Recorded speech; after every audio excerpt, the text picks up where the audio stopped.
जय हिंद। अभी हम शुरू करते हैं इलेक्ट्रोस्टैटिक लेक्चर 5। लेक्चर 4 तक आई होप आपने सही ढंग से देख लिया होगा। जो भी चीज़ें याद करने वाली थी आपने सही ढंग से मेमोराइज करना ही करना पड़ेगा।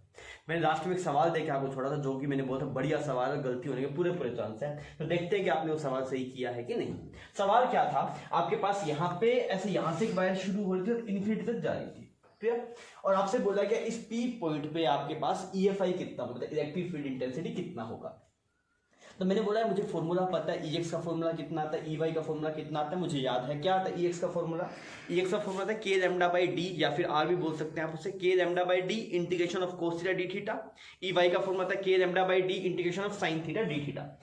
परपेंडिकुलर डिस्टेंस D है आपके पास में, और लिमिट्स कहां से मेजर करनी है, परपेंडिकुलर डिस्टेंस से। इतनी बात हमारी हुई थी। आइए हम उसी नॉलेज पे आगे बढ़ते हैं। तो हमने क्या किया, मैंने बोला यार जो अब मैं देखता हूं, मैंने बोला इस वाले पॉइंट पे निकालना है ना। तो हम एक काम करते हैं, ऐसे करते हैं EX is equal to K lambda by D. Perpendicular distance चाहिए, तो क्या परपेंडिकुलर डिस्टेंस R है? क्या आपने यहाँ पे R लिखा ना, क्या यहाँ परपेंडिकुलर डिस्टेंस R आएगा? क्या नहीं आएगा। क्यों नहीं आएगा? बिकॉज भाई साहब R परपेंडिकुलर डिस्टेंस नहीं है। तो सर परपेंडिकुलर डिस्टेंस कैसे निकाले? तो तू देख, जो इससे पहले वाला सवाल था जहां पे परपेंडिकुलर डिस्टेंस नहीं मिल रही थी, हमने उसे एक्सटेंड किया था। तो हम इसे भी क्या करेंगे दोस्त, एक्सटेंड करेंगे। तो हमने इसे यहाँ पे ऐसे एक्सटेंड कर दिया। अब मैंने बोला परपेंडिकुलर डिस्टेंस कौन सा है, तो ये है परपेंडिकुलर डिस्टेंस, ये वाला परपेंडिकुलर डिस्टेंस है तेरे पास, क्लियर। अच्छा ये वाला एंगल, अगर ये R है, ये थीटा है, तो ये वाला भी कितना एंगल हो गया, थीटा। तो ये डिस्टेंस कितनी होगी तेरे पास, 90 माइनस थीटा। मतलब दोस्त जो D की वैल्यू आएगी वो कितनी आएगी तेरे पास, R cos 90 माइनस थीटा। तो क्या बन जाएगा, R sin थीटा। पहली गलती तो लोग यहाँ पे करते हैं, ये होता है पहली गलती। जो लोग पहली गलती यहाँ पे करते हैं कि भाई D को R पकड़ते हैं, पर D क्या है, R sin थीटा। तो यहाँ पे आप खतरा मेंशन कर लीजिए, क्लियर। तो D की वैल्यू कितनी होगी, R sin थीटा, ओके। अब यार मुझे ये बताइए, यहाँ पे जो EX आएगा, EY आएगा, वो कौन सा आएगा? EX ये वाला होगा क्या? EX ये होगा और EY ऐसा होगा, ये सही है गलत है? EX EY से पहले कैसे मेजर कर रहा था, तो मुझे बता सही। जब यहाँ पे ऐसे वायर थी तो हम क्या करते थे, इधर EX आता था और इधर तेरे पास EY आता था, नीचे या फिर ऊपर की तरफ। तो EX किसकी डायरेक्शन में, परपेंडिकुलर लाइन की डायरेक्शन में होता है EX, और EY क्या होता है, उसके परपेंडिकुलर डायरेक्शन में होता है। इसका मतलब क्या होगा सर जी, यहाँ पे जो EX आ रहा होगा वो EX इधर आ रहा होगा, इज इट क्लियर। और EY किस तरफ आ रहा होगा, इस तरफ आ रहा होगा। ये भी यहाँ पे भी लोग गलती करते हैं। लोग क्या करते हैं, इसको EX पकड़ते हैं, इसको EY पकड़ते हैं। पर हमने जो रिजल्ट ड्राइव किया था उसमें EX क्या था, परपेंडिकुलर वाली लाइन के अक्रॉस, इज इट क्लियर। तो ये आपको चमकना चाहिए। अब अपने काम करते हैं, अपनी बात बन जाएगी। देख K लैम्डा बाय R की वैल्यू कितनी बनेगी, R की जगह आएगा R sin थीटा। हम लिखते हैं K लैम्डा बाय D, तो D की जगह कितना आएगा आपके पास, R sin थीटा। फिर हमने लिखा integration of cos theta D theta. Limits कहां से कहां तक जाएगी, कैसे मेजर करेंगे, लिमिट्स मेजर करेंगे आप परपेंडिकुलर लाइन से। कहां से मेजर करेंगे, परपेंडिकुलर लाइन से। तो आप देखिए पहली जो शुरू हो रहा है, आप एंड पॉइंट्स को ज्वाइन कर देते हैं। तो इस वाले पॉइंट से स्टार्टिंग पॉइंट ये रहा, और एंडिंग वाला पॉइंट मुझे दिखाई दे रहा है कहां पे है, इन्फिनिटी पे। तो लिमिट्स कहां से कहां पे गई, पहले परपेंडिकुलर लाइन के नीचे है, ऊपर है, परपेंडिकुलर लाइन के नीचे जा रहे हैं कि ऊपर नीचे जा रहे हैं ना। तो दोनों एंगल कैसे कंसीडर होंगे, नेगेटिव कंसीडर होंगे। तो आप क्या बोलेंगे, कहां से कहां पे जा रहा है, -π/2 से कितने एंगल पे, 90 minus theta. Is it clear. अगर अब हम EY निकालेंगे तो EY के लिए क्या लिखेंगे, K lambda by D, D की जगह कितना, R sin थीटा। यहां पे बनता है integration of sin theta D theta. Limits again कहां से कहां पे आपके पास, दोनों नीचे की तरफ है, दोनों नेगेटिव। तो पहले नीचे से उठाया -π/2, तो कितना आएगा, -π/2 से लेके -90 माइनस थीटा। Clear sir. मैं मतलब कुछ लोग, कई बार लोग क्या करते हैं, लिमिट ऐसे लगाते हैं, -90 माइनस थीटा से -π/2। यहां से आप मैग्नीट्यूड निकालना है। अगर आप लिमिट को ऊपर नीचे कर देंगे तो उससे सिर्फ एक ही फर्क पड़ेगा कि आपके पास माइनस की जगह प्लस आ जाए, प्लस की जगह माइनस आ जाए। तो आपको घबराना नहीं है। ये जो माइनस प्लस होता है सिर्फ किसके लिए होता है, डायरेक्शन के लिए होता है। डायरेक्शन हम पहले ही बहुत ढंग से जज कर पाए हैं कि सर जी अगर ऐसी वायर है तो यहां पे अगर आप पॉजिटिव चार्ज रखेंगे तो धक्का मारेगा इधर, क्योंकि हर एक पावर पॉइंट पे देखें ऐसे डिपेंड करेगा ना, ऐसे किसी एंगल पे। तो दो कंपोनेंट टूटेंगे, एक ऐसे और एक ऐसे। EX EY की डायरेक्शन हमें पहले से ही फील आ जानी चाहिए थी, क्योंकि अगर ऐसी आपके पास में वायर है, ये वायर कैसी है देख, एक्चुअली ये ऐसी वायर दिख थोड़ा अजीब है, ऐसा है ये सेटअप, ऐसा। ये डिस्टेंस कितनी है आपके पास, R sin थीटा। पहले वाला एंगल कितना है मेरे पास, 90 माइनस थीटा, और फिर इधर इन्फिनिटी पे जा रहा है, ऐसी वायर है। तो इसमें देख के बता सकते हैं ना सर यहाँ पे पॉजिटिव, ये आपके पास लैम्डा जो है वो पॉजिटिव है, और यहाँ पे 1 कूलम को रखेंगे तो इधर और इधर आएगा, तो वो हमने डायरेक्टली फिल करके बता दिया।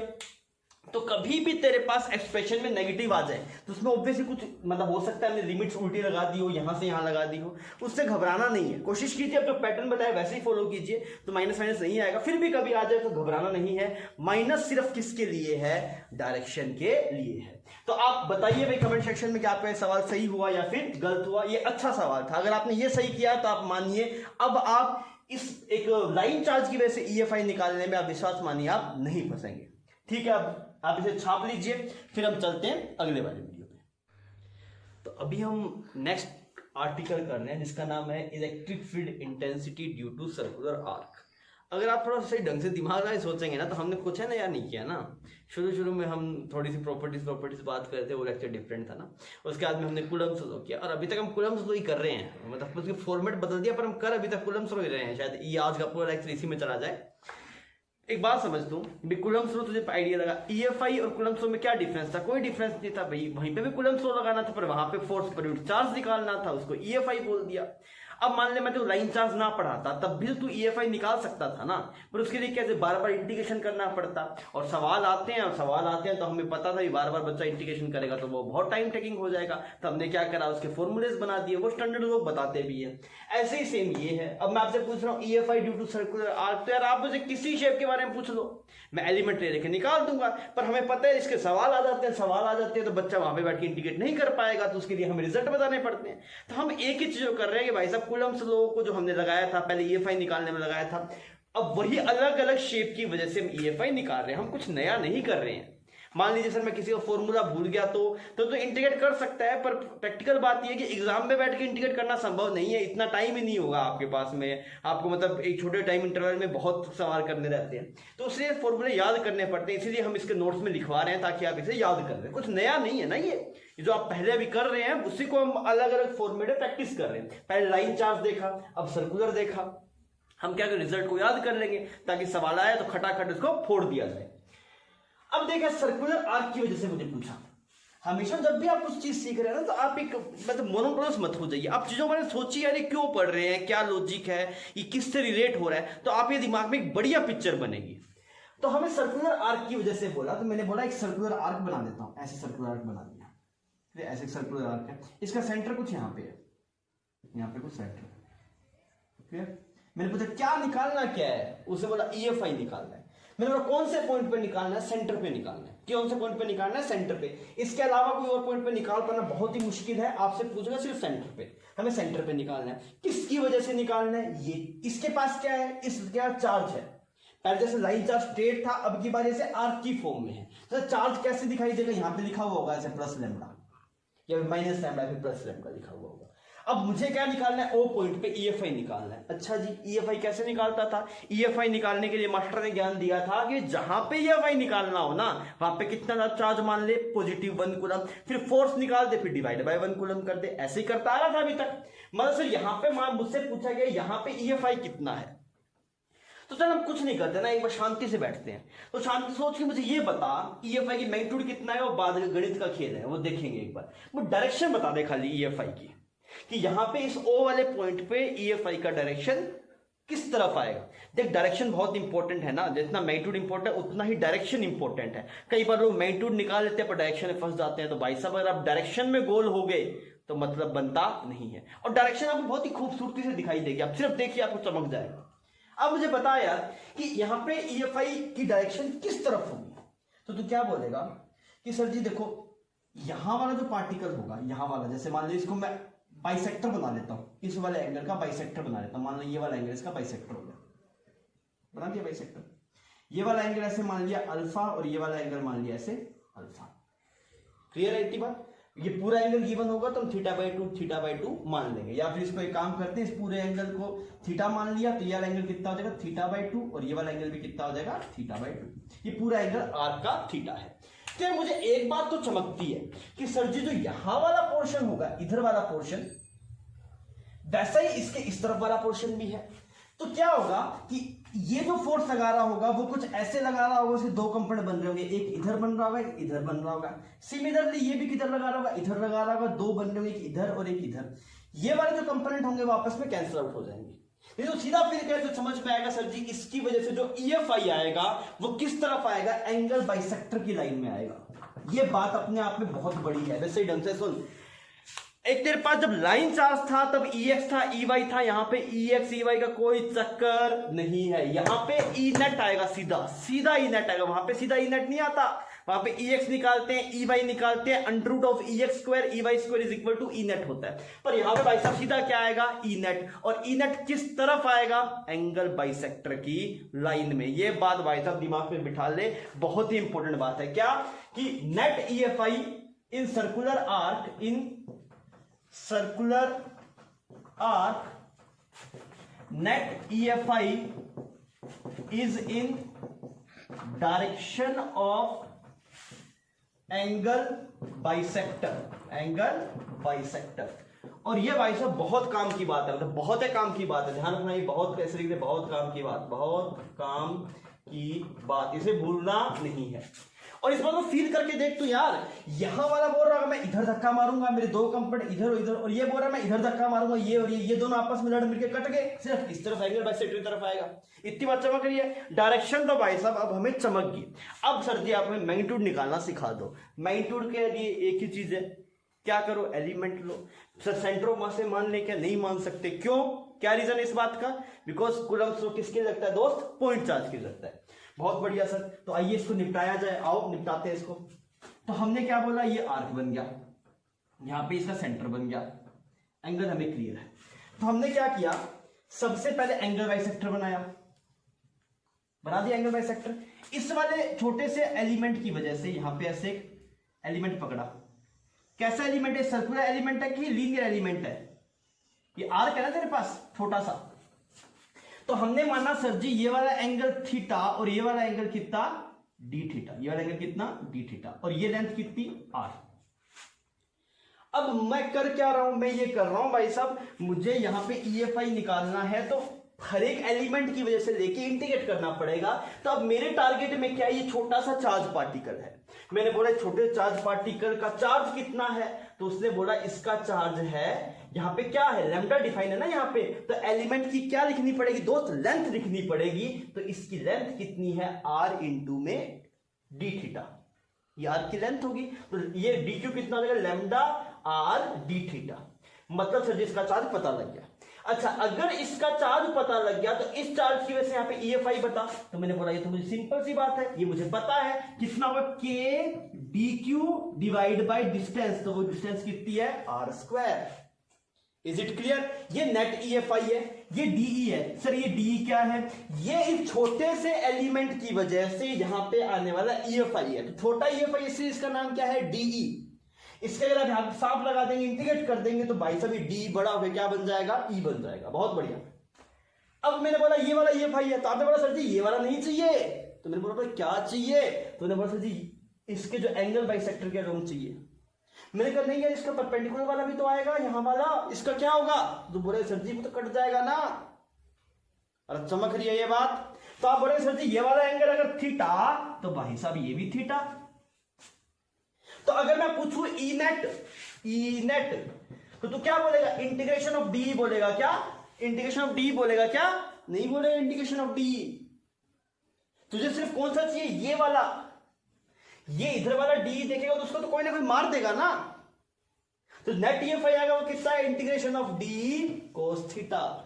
यहां पे थोड़ी अच्छी बात है, तो यहां पे थोड़ा इंपॉर्टेंट है, भी चांद तारे बना ले यहां पे ना ऐसे, तो थोड़ा चमकिए बाद में।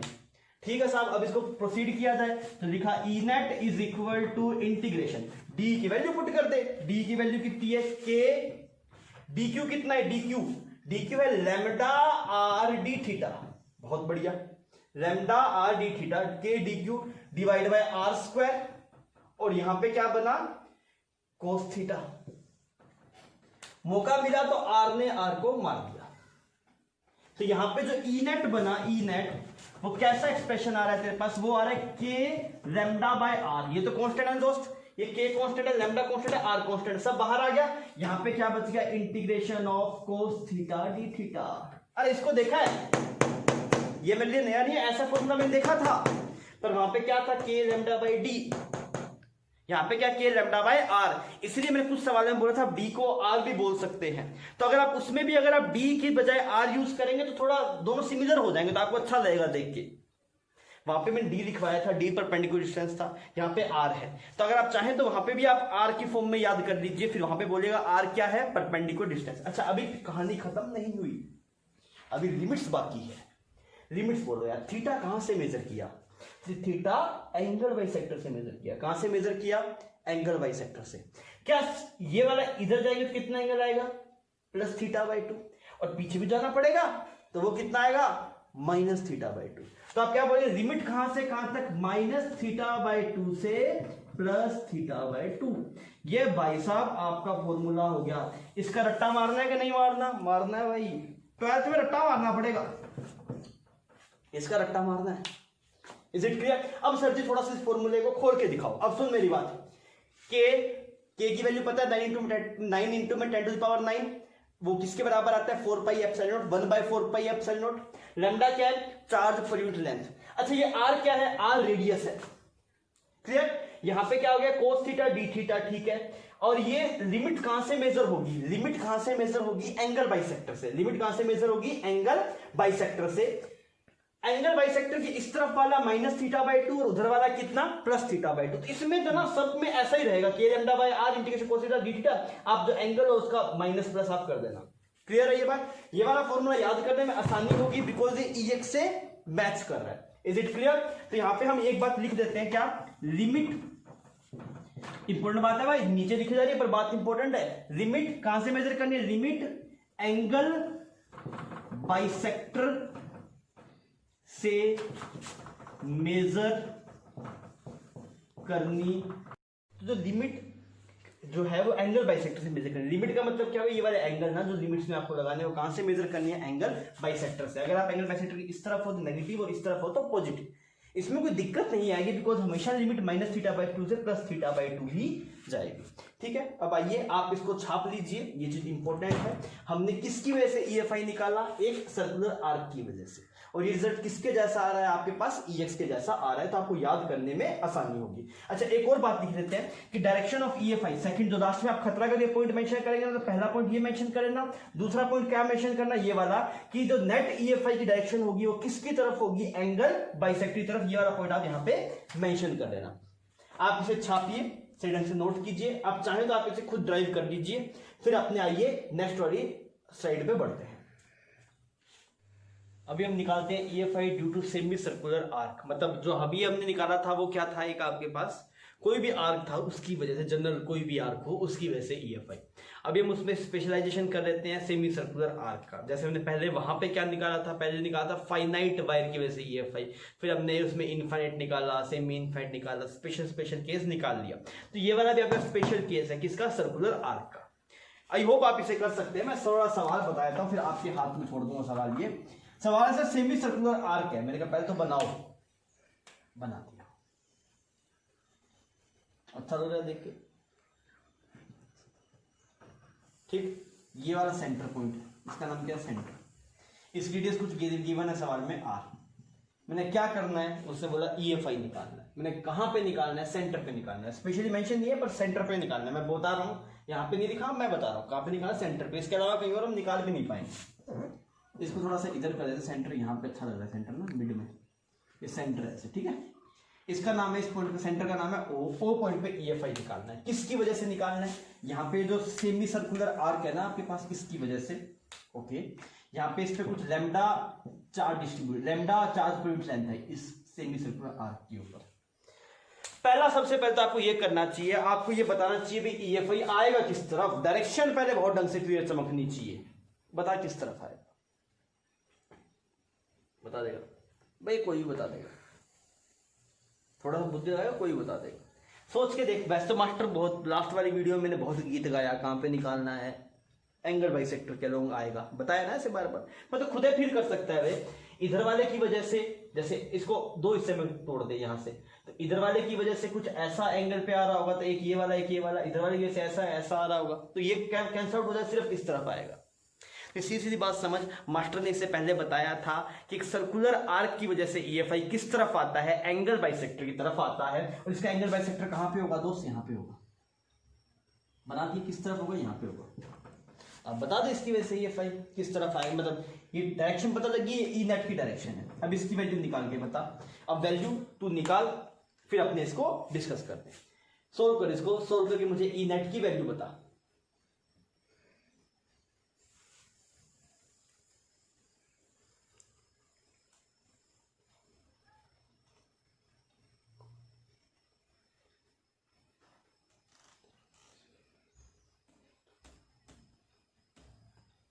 कर दिया भाई। देख यार, अभी मास्टर ने फॉर्मूला बताया, ई नेट का जो फॉर्मूला आता है वो आता है तेरे पास K lambda by are integration of cos theta D theta. Limits कहां से कहां तक, माइनस थीटा बाई 2 से प्लस थीटा बाई 2। थीटा क्या था तेरे पास में, उस आर्क का एंगल था। यहाँ पे माइनस थीटा बाई 2 से प्लस थीटा बाई 2। मैं वापस बताता हूँ, आर क्या है, यहाँ पे रेडियस है। लास्ट वाली साइड में नहीं लिखा था तो यहाँ पे लिख लेगा, तो ऐसे आदत है। लैम्डा क्या है तेरे पास, charge per unit length, clear. और थीटा क्या है तेरे पास, एंगल ऑफ आर्क। थीटा क्या है, एंगल ऑफ आर्क। चमक गया। आज अब इसे सॉल्व कर देते हैं। E net is equal to K lambda by are integration cos theta D theta. Limits बोल कहां से कहां तक, पूरे आर्क का एंगल है कितना, 180 डिग्री। तो यहाँ पे एंगल मेजर करूंगा यहाँ से, तो इधर कितना जाना पड़ा, -90, इधर कितना जाना पड़ा, +90। बिकॉज एंगल बाइसेक्टर की एक साइड पॉजिटिव ली जाएगी, अगर आप इधर पॉजिटिव ले रहे तो इधर नेगेटिव लेना पड़ेगा। तो लिमिट्स कहां से कहां तक, -90 से +90। आजो भी इसको इंटीग्रेट करते हैं। cos theta D theta, integration क्या बनेगा, sin थीटा बनेगा। के लैम्डा बाय आर, ये बन गया sin थीटा। लिमिट्स कहां से कहां तक, -90 से +90। गणित से दोस्ती कर लेना, गणित से डरेगा तो फंसेगा। बेसिक इंटीग्रेशन डिफरेंशियल बहुत अच्छे से क्लियर हो रही चाहिए, डरना नहीं है। और ऐसे ही एलिमेंट पकड़ के इंटीग्रेट करने वाला रिजल्ट है। जब तक आप इनसे भागेंगे ना, जैसे जो रिजल्ट हम ड्राइव कर रहे थे, लोग क्या करते थे, सर छोड़ो ना, इसका सिर्फ डेरिवेशन याद कर देते, तो यार वो तुझे ना मजा नहीं देगा, मतलब उसी गहराई में जब बिल्कुल निचोड़ दे उसको, तब वो तुझे देगा, हाँ आनंद आ रहा है। क्लियर। तो आप एक बार करने लग जाएंगे तो हो जाएगा ना, ऐसा कुछ नहीं है जो आदमी नहीं कर, सब कर सकते हैं अपने। तो इसकी लिमिट्स लगाया तो क्या बनेगा, ये sin 90 माइनस ऑफ sin -90, तो कितना बन जाएगा, ये टर्म 2 बन जाएगा। तो यहाँ पे ई नेट कितना आ गया, ई नेट आ गया तेरे पास, E net is 2k lambda by R. E net is equal 2k lambda by R. कहीं देखा है क्या ये रिजल्ट, कहीं देखा है क्या दोस्त? हाँ देखा है सर जी। किसकी वजह से था, एक इन्फानाइट वायर की वजह से। कितना आया था, 2k लैम्डा बाय डी, याद है कितना है, 2k लैम्डा बाय डी। वहां पे 2k लैम्डा बाय डी था, यहाँ पे क्या रहा, 2k लैम्डा बाय आर। मैं तो बोल रहा हूं वहां पे भी डी की बजाय आर नोटेशन देना शुरू कर दो, क्योंकि आर वहां पे क्या मान लेना, परपेंडिकुलर डिस्टेंस, तो थोड़ा एक जैसा लगेगा आपको। क्लियर। तो मुझे समझ में आ गया सर, एक जो इनफाइनाइट वायर एक जो इनफाइनाइट वायर की वजह से जो ईएफआई आता है, वही एक सेमी सर्कल की वजह से ईएफआई आपके पास आता है। क्लियर है दोस्त? आई होप आपसे होना चाहिए और आपसे हुआ होगा। आप इसको छाप लीजिए, फिर हम चलते हैं अपने नेक्स्ट स्लाइड के ऊपर, वहां पे हम कुछ सवाल करेंगे। तो अभी जो हमने पढ़ा ईएफआई ड्यू टू आर्क, उसके 3 सवाल लेके आए हम एक साथ। आपको तीनों में ओ पॉइंट के ऊपर ईएफआई निकालना है। इसमें भी सेमी सर्कुलर आर्क है, पर ऐसे रखा गया है ताकि इधर भी 45 इधर भी 45, ओ पॉइंट पे नेट ईएफआई बताना है। यहाँ पे ये भी अगेन ये 90 डिग्री आप आर्क है आपके पास, दिस इज अगेन 90 डिग्री। पर अब क्या आपको नेट नहीं बताना है, आपको इस डायरेक्शन में कितना है, इस डायरेक्शन में कितना है वो बताना है। क्लियर। इस वाले सवाल में क्या करना है दोस्त, इसमें तुझे नेट ईएफआई बताना है, नेट ईएफआई डायरेक्शन बतानी है तुझे, और नेट ईएफआई मैग्नीट्यूड कितना है ये बताना है। अब तीनों सवाल पे थोड़ा टाइम लग सकता है, पर आप तीनों सवाल सही ढंग से तसल्ली से कीजिए। अगर आप इस सवाल को आगे कर लेंगे तो आपका कंसेप्ट ठीक हो जाएगा। तीनों में जो रेडियस है वो आर है ना, मतलब तीनों में जो रेडियस है सब में आर है। इसमें भी आर रेडियस है, इसमें भी आर है, और इसमें इसकी रेडियस कितनी है, आर। ठीक है भाई, रगड़ तीनों सवालों को, फिर अपने देखते हैं कि तेरा मेरा आंसर मैच करता है कि नहीं करता।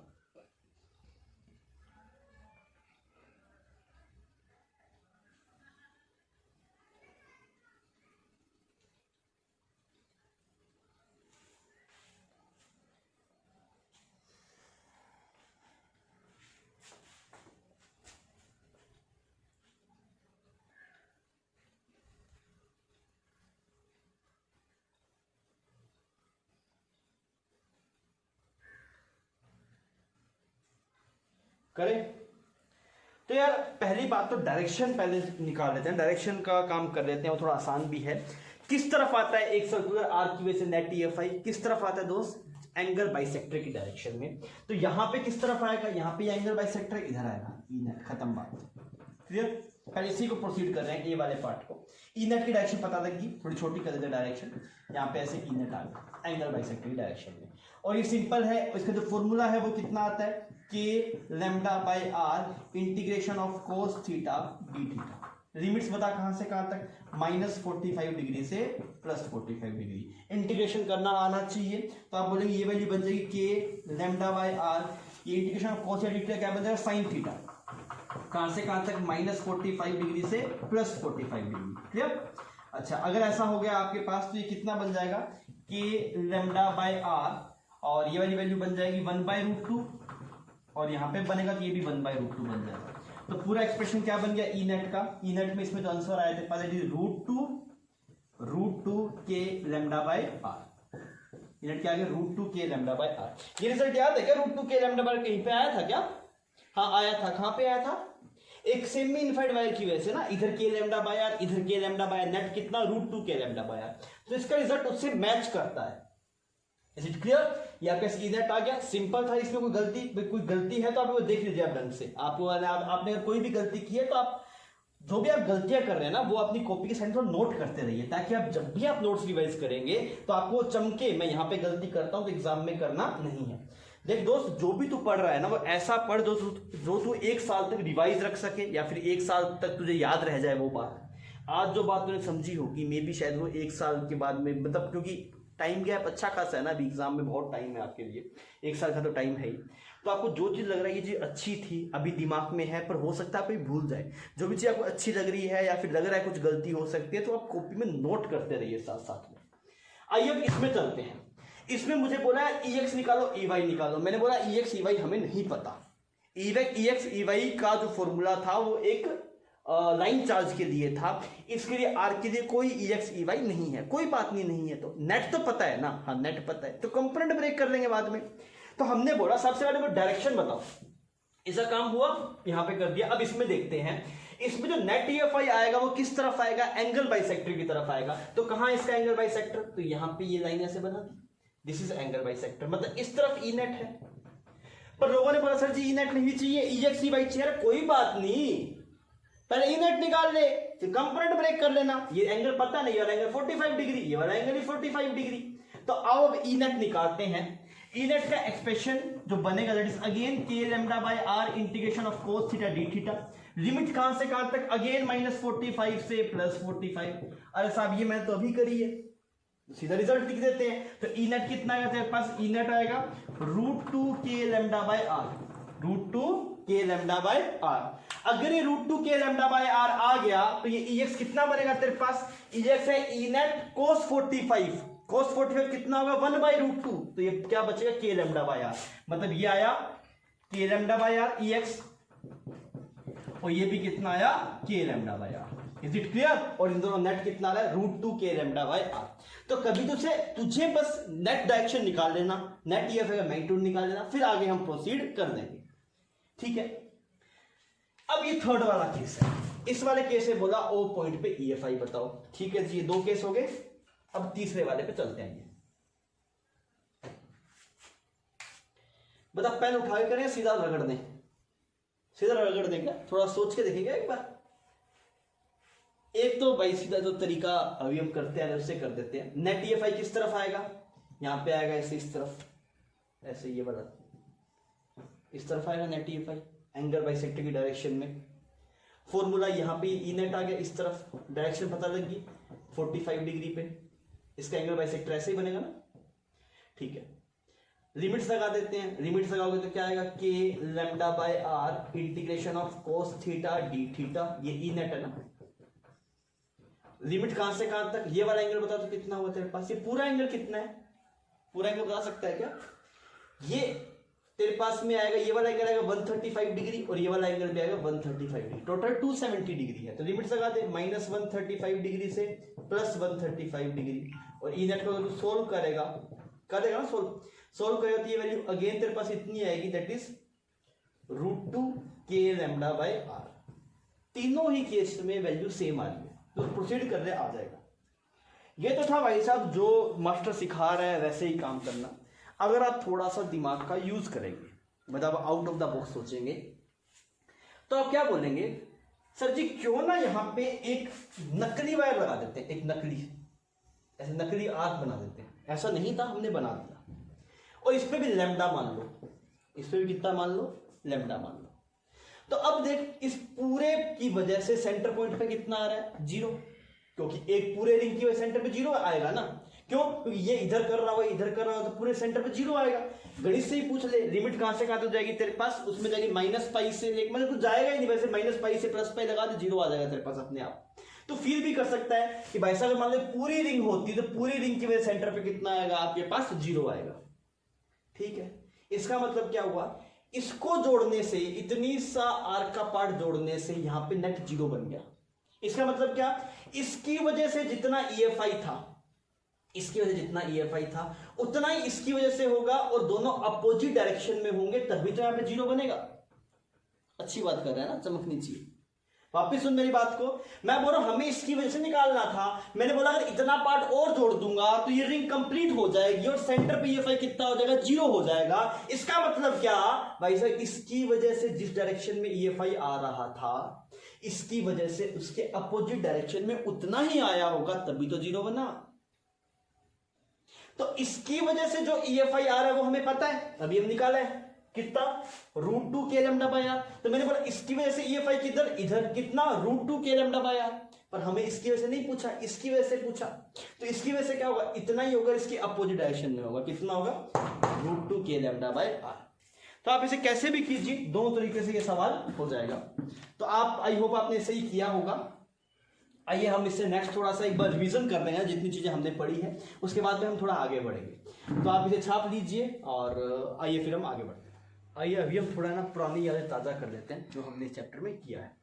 चैप्टर लेंदी है, ऐसे जैसे मान लीजिए 12th में कई चैप्टर जो लेंदी, ऑप्टिक्स है, ये है, तो इन चैप्टर्स में क्या है ना, प्रॉपर रिवीजन की जरूरत है। आप मतलब चीज़ें आपको एक जैसी लगनी शुरू हो जाएगी, फिर आप दोनों में डिस्टिंग्विश नहीं कर पाएंगे भाई ये क्या था, ये क्या था, या फिर इसका फॉर्मूला क्या था, इसका क्या था।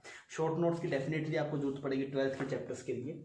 मैं बता दूं कौन कौन चैप्टर बनाने हैं, अभी इलेक्ट्रिसिटी के लिए बनाना है ना आपको, तो अभी एक बार आप थोड़ा कर लीजिए। फिर भी मान लीजिए आपको, क्योंकि अभी जैसा कोई चीज़ आपने नहीं पढ़ी, अभी आपने एक सर्कुलर आर्क की वजह से पढ़ा, पहली बार पढ़ रहे हैं तो आपको नया लगेगा, अच्छा भी लगेगा, और हो सके थोड़ा बहुत डिफिकल्ट भी लगे, पर अब धीरे जैसे प्रैक्टिस हो जाएगी फिर वो इजी लगना शुरू हो जाएगा। तो आप थोड़ा अभी टाइम दीजिए, 1 मिनट, तो अभी आप सिर्फ एक बार रफ टाइप में बना लीजिए। फिर जब चैप्टर आपके मिड में आ जाए ना, जब आपको लगने लग जाएगा अच्छा ये मुझे एक्चुअल में ये रियली मुझे टफ लग रहा है, उस टाइम पे आप इसके नोट्स बना लीजिएगा। क्योंकि अभी तो आप सब चीज़ों के बना देंगे, पर सब चीज़ों लिखने की जरूरत नहीं है। जो जो आपको लगे आप भूल सकते हैं, उन्हीं के हमें नोट्स बनाने हैं। मैं आपको ऐसे हेल्प कर दूंगा किस तरीके से बनाना है आपको। तो अभी तक जो हमने पढ़ा था, सबसे पहले हम पुरानी याद ताज़ा कर रहे हैं ना, हमने लिख दिया यहाँ पे हमारी पुरानी याद है अभी तक ना। तो सबसे पहले हमने इस चैप्टर की स्टार्टिंग में हमने चार्ज के बारे में पढ़ा था, प्रॉपर्टीज ऑफ चार्ज हमने पढ़ा था। प्रॉपर्टीज ऑफ चार्ज क्या क्या था, चार्ज स्केलर क्वांटिटी थी, हमें याद है, चार्ज क्वांटाइज्ड इन नेचर था। ठीक है, नीट में ये दोनों प्रॉपर्टीज मिस हो गई थी, तो एक होमवर्क की वीडियो में मैंने आपको दिखाया था। वो प्रॉपर्टीज ऑफ चार्ज आपके पास में हमने पढ़ा था, और उसके अंदर हमने क्या, एक चार्जेस वो पॉजिटिव चार्ज और रिपेल अट्रैक्टर, बेसिक बातें थी, वो थ्योरी की बात थी। प्रॉपर्टीज ऑफ चार्ज पढ़ा था। उसके बाद में हमने पढ़ा था मेथड ऑफ चार्जिंग। क्या पढ़ा था, मेथड ऑफ चार्जिंग। इसमें थोड़ा ठीक था, 3 मेथड थे। कौन कौन से थे, आप मेरे साथ बोलिए कौन कौन से मेथड थे। कंडक्शन था आपके पास, फ्रिक्शन था और इंडक्शन था। क्लियर, तीनों मेथड हो गए चार्जिंग के। फिर उसके बाद हमने क्या पढ़ा था, हमने कूलम्ब्स लॉ पढ़ा था। कूलम्ब्स लॉ में बहुत सारी अच्छी बातें थी। फॉर्मूला था कि Q1 Q2 divide by R square, ये फोर्स है। वेक्टर क्वांटिटी है, वेक्टर क्वांटिटी लगा तो यहाँ पे आप ऐसे लिख देते हैं ना, इधर वेक्टर क्वांटिटी, यहाँ पे R कैप आता है। यहाँ पे K की वैल्यू क्या आती है, K की वैल्यू आती है 9 × 10⁹ K किसके बराबर आता है, 1/4πε0। क्लियर, और ये ε0 का अपने यहाँ पे बहुत चक्कर था, इसकी वैल्यू, परमिटिविटी, वो सब हमने पढ़ा था। फोर्थ हम आते हैं, हम बात करते हैं उसके बाद में हमने देखा EFI क्या होता है। EFI क्या होता है आपका, that is charge per unit, sorry that is force per unit charge, electric field intensity. फिर जिसके लिए अभी हम ये कर रहे हैं वो कुछ फॉर्मूले आ गया आपके पास। एक फाइनाइट लाइन चार्ज की वजह से क्या फॉर्मूला आया था, इधर आया था K λ/R integration of that is integration of cos theta D theta. Clear. और ये जो ई वाई आपके पास आया था ऊपर या नीचे वो देख लेंगे, k lambda by are integration of sine theta D theta. Clear, इतना ही पढ़ा था आपने। ठीक है, फिर हमने पढ़ा कि आपके पास में लाइन चार्ज हो गया ना, फिर आपको इनफाइनाइट वायर का, एक इनफाइनाइट वायर के वजह से कितना ये आया था ऊपर नीचे इनफाइनाइट, कितना आया था आपके 2k lambda by r, 2k lambda by r. फिर हमने पढ़ा सेमी इनफाइनाइट की वजह से, सेमी इनफाइनाइट की वजह से इधर कितना आया था k लैम्डा बाय आर, इधर कितना आया था आपके पास k lambda by r, net कितना आया तेरे पास √2k lambda by r. Clear. यहाँ पे आर आर हम लिख रहे हैं ना, आर डिस्टेंस की दूरी पे, यहाँ पे भी आर परपेंडिकुलर डिस्टेंस मानना है हमने, पहले डी लिखा था अभी हम आर लिख लेते हैं, थोड़ा इजी रहेगा। फिर आपने बात की थी कि रिंग की वजह से EFI, एक रिंग था उसकी वजह से EFI कितना x दूरी के ऊपर कितना है तेरे पास, that is KQX divide by x square plus r square की पावर 3/2। ये फॉर्मूला इंपॉर्टेंट है, लोग भूल जाते हैं। क्लियर। और अच्छा यहाँ पे EFI मैक्सिमम कहाँ पे आया था, x is equal to r/√2, E कितना है तेरे पास मैक्सिमम। क्लियर, ये फॉर्मूला भूलना नहीं है दोस्त। फिर हमने बात किया था एक आर्क की वजह से, यहाँ पे ऐसे एक आर्क मान लिया, एक जनरल आर्क की वजह से EFI किस तरफ आता है, अभी भी पढ़ा है हमने, किस तरफ आता है, एंगल बाइसेक्टर की तरफ। और कितना आता है वो आता है तेरे पास k lambda by are integration of cos theta D theta. तो देख ये वाला फॉर्मूला और ये वाला फॉर्मूला मैच कर रहा है, पर यहाँ पे r क्या है, परपेंडिकुलर डिस्टेंस, यहाँ पे r क्या है तेरे पास, रेडियस थी। इस फॉर्मूले में बहुत सारी चीजें जो हम डिस्कस कर चुके हैं, अभी तक इतने फॉर्मूले हैं। अभी हम इससे आगे और सवाल कर रहे हैं, उसमें क्या है, इसको और इसको एक साथ लेके आएंगे इन सवालों में, तो आपको इन सब के रिजल्ट है वो बहुत ढंग से क्लियर होने चाहिए। ठीक है, अब चलते हैं सवालों के ऊपर। तो हम एक सवाल कर रहे हैं, इस सवाल के अंदर क्या है तेरे पास, ये ऐसा एक सेटअप दिखाया ना, इस पे plus lambda plus lambda plus lambda, आपको इस O पॉइंट पे EFI निकालना है। कहां पे निकालना है, EFI at point O, EFI at point O। कई बार सवाल में आपको EFI ना बोल सिर्फ इलेक्ट्रिक फील्ड बोल देगा, उसका मतलब भी EFI ही निकालना होता है ना। कई बार इलेक्ट्रिक फील्ड इंटेंसिटी को लोग इलेक्ट्रिक फील्ड बोलते हैं, तो कोई दिक्कत नहीं है, उसमें भी EFI निकालना है। अब यार आप इसको थोड़ा देखिए, इसमें क्या क्या चीजें हैं थोड़ा देख सकते हैं क्या सर। ये यहां से लेके यहां तक एक सेमी इनफाइनाइट वायर है। क्लियर। यहां से लेके यहां तक ऊपर भी सेमी इनफाइनाइट वायर है, और ये क्या है आपके पास, एक सेमी सर्कुलर आर्क है। तो यहाँ पे कितनी आइटम्स है, 3 आइटम्स है, इन तीनों का मिला के यहाँ पे O पॉइंट पे कितना EFI आएगा ये निकालना है। तो आप ये सोल्व कीजिए, अभी कितना आ रहा है, सवाल छाप लीजिए फिर आप इसे सोल्व कीजिए।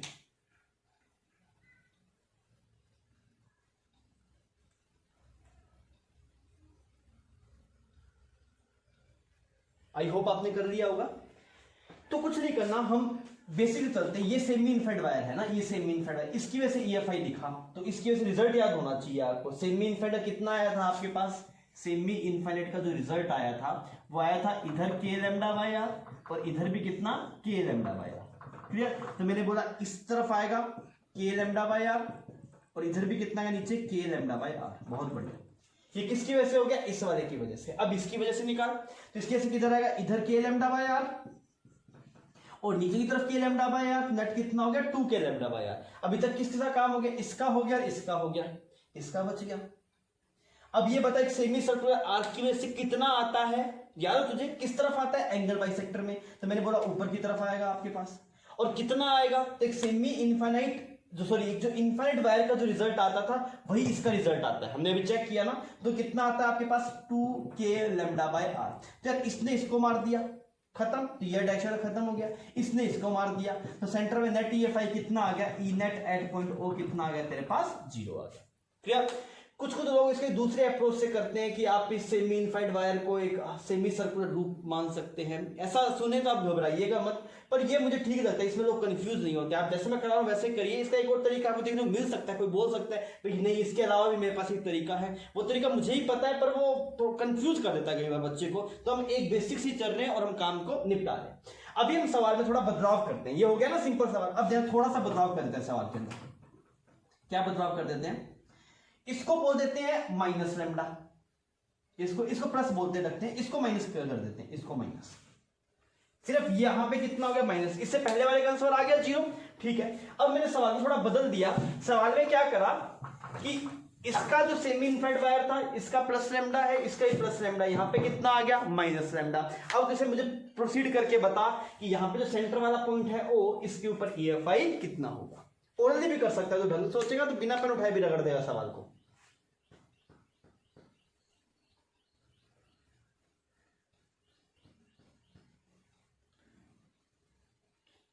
हाँ भी करें, आ जाओ सर। इसकी वजह से मुझे पता है, इस वाली वायर की वजह से इधर के लैम्डा बाय आर और इधर भी के लैम्डा बाय आर। बहुत बढ़िया, ये तो पॉजिटिव है, डायरेक्शन पता लगी। ये भी पॉजिटिव है तो वैसा का वैसा ही इधर के लैम्डा बाय आर और नीचे भी के लैम्डा बाय आर। नेट कितना हो गया 2 के लैम्डा बाय आर। अब यार इन दोनों ने आपस को, ये के लैम्डा बाय आर ने इस के लैम्डा बाय आर को मार दिया, इसका काम तो खत्म।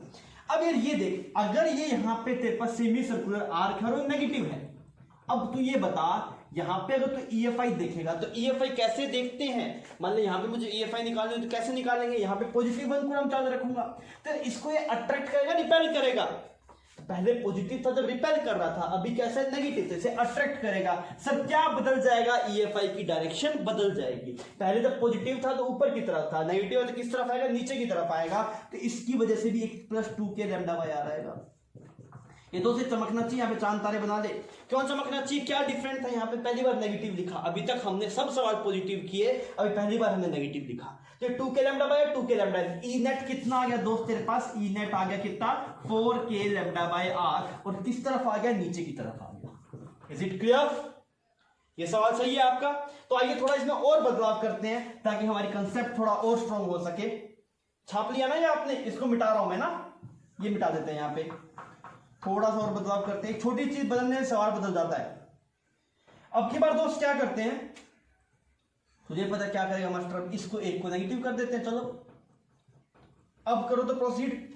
अब बताओ यहाँ पे ई नेट कितना आएगा इस सेंटर वाले पॉइंट पे, ओ पे, इसको मिटा देते हैं।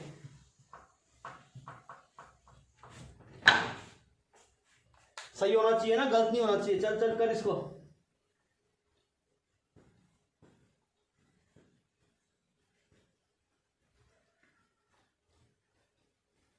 कर लिया भाई, आजा। इसकी वजह से पता है इधर के लैम्डा बाय आर, नीचे के लैम्डा बाय आर। बहुत बढ़िया। अब इसकी वजह से कुछ बदलाव आएगा, बिकॉज इससे पहले ये कैसा था पॉजिटिव, अब कैसा है नेगेटिव। अब तुम मुझे बताना एक बार ना, यहाँ पे सेमी इनफाइनाइट है, यहाँ पे ऐसे सेमी, सॉरी यहां से शुरू हो रहा है, सेमी इनफाइनाइट है और चार्ज डेंसिटी माइनस लैम्डा है। अब फिर करना इस बात को, यहां पे अगर EFI देखेगा तो EFI कैसे निकालते हैं, पॉजिटिव 1 कूलम चार्ज। अगर आप यहाँ पॉजिटिव 1 कूलम चार्ज रखेगा तो ये इसको अट्रैक्ट करेगा, रिपेल करेगा। पहले सर जी पॉजिटिव था तो धक्का मार रहा था, बोरा पास नहीं आना, अब बोरा पास आ जा। तो इधर कैसा जाएगा तेरे पास, इलेक्ट्रिक फील्ड का एक कंपोनेंट इधर आएगा कितना, के लैम्डा बाय आर। पहले EX इधर आता था जब ये पॉजिटिव था, अब नेगेटिव है तो खींचेगा तो इधर आएगा। अगर सिमिलरली अगर तू यहाँ पे पहले नीचे आता था, अब किस तरफ आएगा, ऊपर की तरफ आएगा कितना, के लैम्डा बाय आर। बिकॉज कोई भी एलिमेंट की वजह से देखिएगा ना, इस एलिमेंट की वजह से अब इधर EFI आना शुरू हो जाएगा। तो 2 कंपोनेंट टूटेंगे, एक इधर और एक इधर। इससे पहले जब पॉजिटिव था तो इस कोई भी एलिमेंट की वजह से इधर आ रहा था, तो उसके 2 कंपोनेंट टूट रहे थे, एक इधर और एक इधर। तो नेगेटिव होने से डायरेक्शन बदल जाएगी। क्लियर, तो ये आपने लिखा। तो अब मुझे चमका, इसकी वजह से एक तो इधर आएगा k lambda by are, 2 k lambda by are हो गया। इसकी वजह से इधर था, इसकी वजह से भी इधर। अच्छा इसकी वजह से बता किस तरफ आएगा, ऊपर की तरफ आएगा, नीचे की तरफ आएगा, ये माइनस है, कहां आएगा, ऊपर की तरफ। बहुत बढ़िया, तो इसने इसको मार दिया, खत्म बात। अब सर जी ये तो बच गया, इसकी वजह से मुझे अभी पता था कितना, नीचे की तरफ 2 k lambda by r. Net देख, नेट कितना आया, नेट आया इधर 2 के लैम्डा बाय आर। बहुत बढ़िया। और एक किस तरफ 2 के लैम्डा बाय आर, नीचे की तरफ 2 के लैम्डा बाय आर। ये आ गया 2 के लैम्डा बाय आर। चमक रहा है भाई यहां तक। तो नेट EFI कितना आ गया, नेट EFI इधर आ गया कितना, 2√2 k lambda by r. I hope आपको चमक रहा होगा। अगर आपको समझ में आ रही है बात तो आप कमेंट सेक्शन में बताते रहिए, ताकि हमें भी आइडिया लगे हाँ बच्चे को समझ में आ रहा है कि नहीं आ रहा। क्लियर है। आइए अब इस सवाल को बदल के एक नया सवाल लिखते हैं जो आपकी और प्रैक्टिस करवाएगा। तो दूसरे सवाल के साथ अभी हम इसमें वही करना है आपको, इस वाले पॉइंट O पॉइंट पे EFI निकालना है। आप ढंग से सवाल सही कर लीजिए, आपको कंसेप्ट समझ जाएगा ना, फिर तो नहीं फंसेगा। तो अब की बार क्या, ये कितने सेगमेंट है, 3 सेगमेंट है। ये एक सेमी इनफाइनाइट वायर, इधर एक सेमी इनफाइनाइट वायर और ये आपके पास सेमी क्वार्टर सर्कल है। सॉरी, इससे पहले ही क्वार्टर हमेशा सेमी सर्कल नाम ले लिया ना, देख लेना। ये क्वार्टर सर्कल है आपके पास। क्वार्टर सर्कल की वजह से, इन तीनों की वजह से इस O पॉइंट पे नेट EFI कितना होगा। ठीक है, कर सवाल।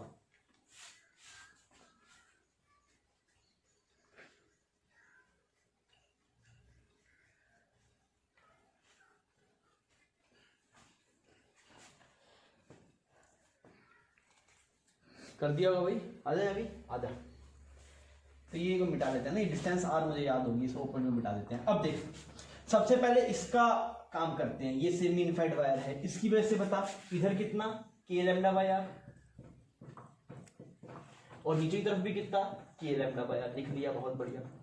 फिर इसकी वजह से चलते हैं, इसकी वजह से देखिएगा तो ऊपर कितना k लैम्डा बाय r और इधर कितना k लैम्डा बाय r। ये तो खूबसूरत काम हो गया, नहीं मार दिया सबको, इसकी वजह 0 हो गया, खत्म। अब इसकी वजह से निकालते हैं। अब बता यार क्वार्टर सर्कल की वजह से कितना आया था, जितना एक सेमी इनफाइनाइट वायर की वजह से आता है उतना ही क्वार्टर सर्कल की वजह से आता है। तो अब बोलते क्वार्टर सर्कल की वजह से किस तरफ आएगा, एंगल बाइसेक्टर बना दिया, कितना बनाया √2k लैम्डा बाय r। तो इसने इसको मार दिया, इसने इसको मार दिया, तो नेट कितना आ गया तेरे पास, इस तरफ आ गया कितना √2k लैम्डा बाय r। अगर जरूरत पड़ती तो हम इसे कंपोनेंट भी तोड़ सकते थे, पर जरूरत ही नहीं पड़ी तो काम हो गया। ये आपका सही है भाई, गलत नहीं है किसी का। आज आप नए सवाल पे चलते हैं। क्या करना है, कुछ नहीं करना, बस यहाँ माइनस लगा देंगे। यहाँ पे माइनस लगा दिया, पूछ लिया बता नेट EFI कितना होगा, कर लेगा। ये तो सीधा ही दिखाई दे रहा है भाई, कितना आंसर आएगा इस माइनस लगाने के बाद। ये तो आपस में कटे रहे थे दोनों वायर की वजह से, इसकी वजह से अब क्या इस तरफ आ जाएगा। तो अगर तू माइनस चार्ज लगा देगा दोस्त तो अब की बार क्या हो जाएगा, ये इनका इसका सेम का सेम, इसका भी सेम का सेम, इधर कितना बन जाएगा √2k लैम्डा बाय r। ठीक है, कोई दिक्कत नहीं है यहाँ तक। चल आगे चलते हैं, थोड़ा और चेंज कर देते हैं। क्या चेंज करना है, यहाँ पे माइनस लगा दे। ठीक, अब यहाँ माइनस लगा दिया। अब बता, अब इसको मिटा देना, कचरा हो रहा है यहाँ पे, इसको मिटा देता हूं। तेरे लिए नया सवाल बन गया।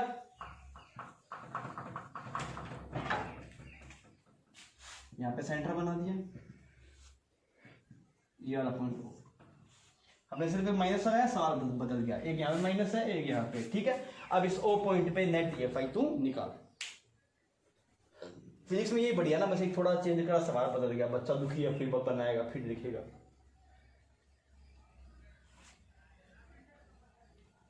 अभी हो गया, कर दूं मैं, आजा। इसकी वजह से देख पहले इधर k लैम्डा बाय r, बहुत बढ़िया, इधर कितना k लैम्डा बाय r, हो गया काम, k लैम्डा बाय r, अरे k लैम्डा बाय r। इसकी वजह से बता दो, अब की बार एक इधर k लैम्डा बाय r आएगा, एक ऊपर आएगा, बिकॉज अट्रैक्ट करेगा ना इस बार, तो यहाँ पे 2 बन गया, यहाँ पे भी 2 बन गया, इन दोनों का काम तो हो गया, डन। इसकी वजह से मुझे पता है इस तरफ है कितना, इसकी वजह से इधर आया आपके पास √2k lambda by r। Component break कर दे, इधर कितना है k लैम्डा बाय r, और एक इधर की तरफ आया, इसका कंपोनेंट ब्रेक करेगा कैसे बनेगा ना, एक इधर k लैम्डा बाय r, एक इधर k लैम्डा बाय r। तो नेट क्या बन गया दोस्त तेरे पास, नेट बना देता हूं मैं, देख ऊपर 2k लैम्डा बाय r, इधर 2k लैम्डा बाय r। ठीक है, इसका एक कंपोनेंट इधर आया k लैम्डा बाय r, और एक कंपोनेंट इधर आया, तो वो कितना बन जाएगा plus k lambda by r। Net कितना बना तेरे पास, ऊपर की तरफ बना k लैम्डा बाय r, इधर कितना बना तेरे पास 3k lambda by r। Net कितना हो जाएगा तेरे पास √10k लैम्डा बाय r। ये कुछ इस तरफ आएगा, नेट कितना आ जाएगा √10k lambda by r। I hope आपको इस तरीके के सवाल आसान लगने लग गए होंगे, और मैं आपको होमवर्क में दूंगा तब आपकी और प्रैक्टिस हो जाएगी। तो ठीक है, आइए अब थोड़ा आगे चलते हैं। आइए अभी हम बात करते हैं एक नए टॉपिक की, जिसको हम बोलते हैं electric field lines. Electric field lines अपने आप में इंपॉर्टेंट है, पर इसको पहले समझने के लिए ना आपको एक चीज पर बहुत बढ़िया स्ट्रॉन्ग मतलब कमांड होनी चाहिए, वो मैं थोड़ा डिस्कस करता हूँ ना आपके साथ। इलेक्ट्रिक फील्ड इंटेंसिटी आपको क्लियर था क्या, इलेक्ट्रिक फील्ड इंटेंसिटी क्या था, हाँ दैट इज क्या था electric field intensity, that is force per unit charge. मान लीजिए मैं आपको ऐसे बोलता, सुनना मेरी बात ढंग से ना, अगर आपको ये चीज में दिक्कत होगा तो आपको ये टॉपिक समझ में नहीं आएगा, इससे वापस समझा रहा हूँ एक बार। मान लीजिए इलेक्ट्रिक फील्ड इस वाले पॉइंट पे, यहाँ पे इस एरो की तरफ इलेक्ट्रिक फील्ड है, तो अगर आप मान लीजिए यहाँ पॉजिटिव चार्ज को रखेंगे, प्लस Q को रखेंगे, तो उस पर किस तरफ फोर्स देगा, इस तरफ फोर्स देगा, और कितना लगेगा आपके पास, अगर इलेक्ट्रिक फील्ड E है तो फोर्स जो होगा दैट इज Q इंटू में E। और अगर आप यहाँ पे ऐसे इलेक्ट्रॉन रखेंगे तो इलेक्ट्रॉन पे किस तरफ फोर्स रहेगा, इलेक्ट्रिक फील्ड के अपोजिट डायरेक्शन में, तो उस पे इस तरफ फोर्स रहेगा दैट इज Q इंटू में E। ये बात क्लियर है, बिकॉज जो आपने इलेक्ट्रिक फील्ड इंटेंसिटी जो बनाया था ना, दैट इज सेल्फ मेड ना, हमने खुद ने बनाया उसे, तो हमने उसे इसी तरीके से बनाया था कि उस किसी पॉइंट पे इलेक्ट्रिक फील्ड लाइन की जो इलेक्ट्रिक फील्ड इंटेंसिटी की जो डायरेक्शन होगी वो कौन सी डायरेक्शन होगी, वो डायरेक्शन होगी जिस डायरेक्शन में यूनिट पॉजिटिव चार्ज पे फोर्स लग रहा होगा, जो टेस्ट चार्ज पार्टिकल था हमारा, तो अगर आप वहां पे नेगेटिव चार्ज रखेंगे तो उस पर तो ऑब्वियसली उसके अपोजिट डायरेक्शन में फोर्स आएगा।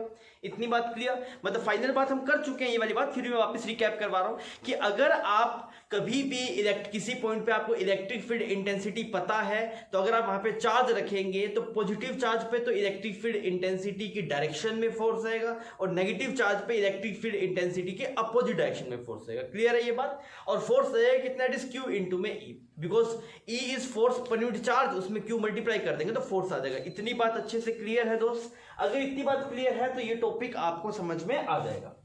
अब इसके अंदर क्या है, इलेक्ट्रिक फील्ड का क्या सिस्टम है, सुनिए। माइकल फैराडे ने क्या किया, एक माइकल फैराडे साइंटिस्ट था, उसने क्या किया, उसने ना एक डिफरेंट फॉर्म में आपको ईएफआई दिखाया।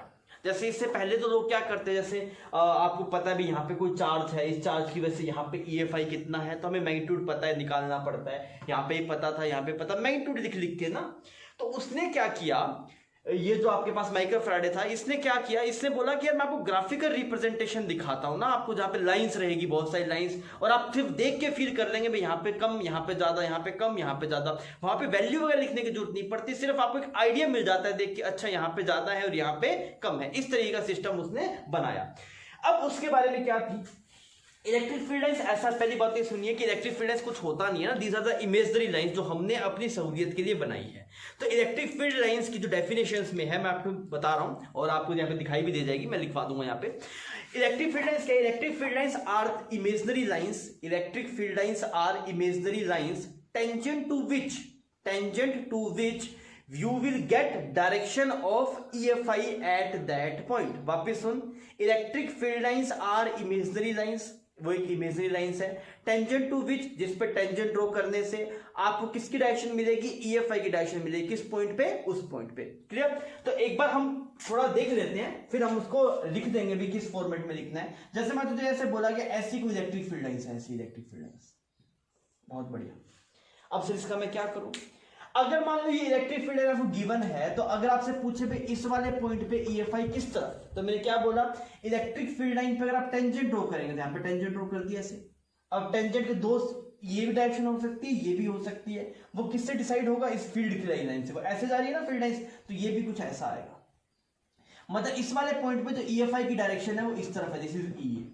सर अगर मुझे यहाँ पे EFI निकालना होगा तो क्या करूंगा, मैं यहाँ पे फील्ड लाइन बनाऊंगा ऐसे, यहाँ पे भी टेंजेंट ड्रॉ करूंगा, इस पे टेंजेंट ड्रॉ कर दी। अब डायरेक्शन बताओ, ऊपर की तरफ है नीचे की तरफ, फील्ड लाइन किस तरफ है, तो इसी तरफ आएगा आपके पास। मतलब फील्ड लाइन ऐसे मूव करिए तो अब इसी डायरेक्शन में मूव करेगा। ये वाला पॉइंट B है आपके पास, तो यहाँ पे क्या आ गया आपके पास, EB आ गया।